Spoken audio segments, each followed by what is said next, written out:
Yo, what is going on, everybody? It is Chad here with SportsHubb Central. This week, we are going to be breaking down the NHL playoffs, and there's one series that has caught my attention, and that is the Devils and Flyers.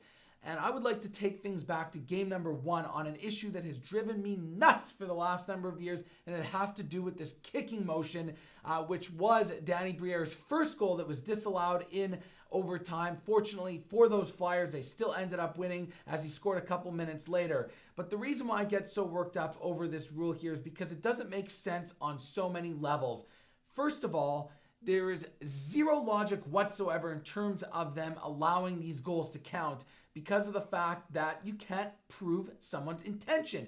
They can sit and look at video replay all they want. They can look at somebody's face. They can look at the teammates and I don't know if he tried to kick it or not. Well, just imagine if they allowed every single goal that went off the skate in. Then they wouldn't have to waste any time with that at all. And then, furthermore, what makes even less sense is the fact that you're allowed to use your skate in every other element of the game. Last time I checked, if there's a defenseman who's trying to prevent the opponent from scoring in front of his net, he's allowed to kick the puck out of the way. And when they're fighting for the puck on the board, going across, you're allowed to kick it out to win the puck battle. And then, how about this? What about game 1, Canucks and Kings, when Jeff Carter gets the puck on his skate and then he kicks it directly towards Dustin Penner and he scores the game winner? Why are you allowed to use your skate to pass the puck, but you're not allowed to kick it in the net? Either you're allowed to use it or you're not. That's what I can't stand in terms of the inconsistency.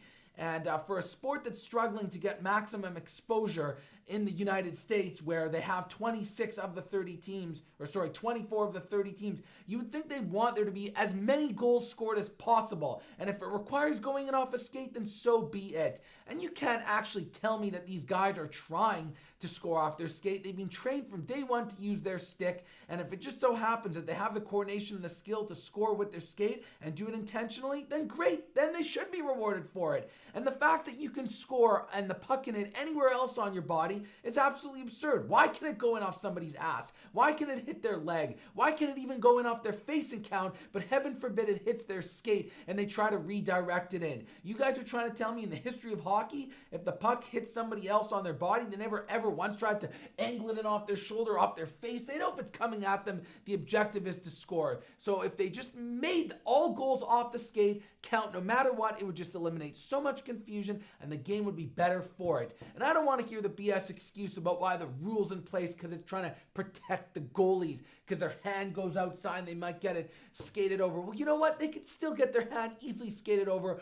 on any other play with somebody going by the crease. And furthermore, if they're coming outside the crease, then that's too bad. That's not their zone. That's why they have their crease. If you want to come out, it's your risk as a goalie.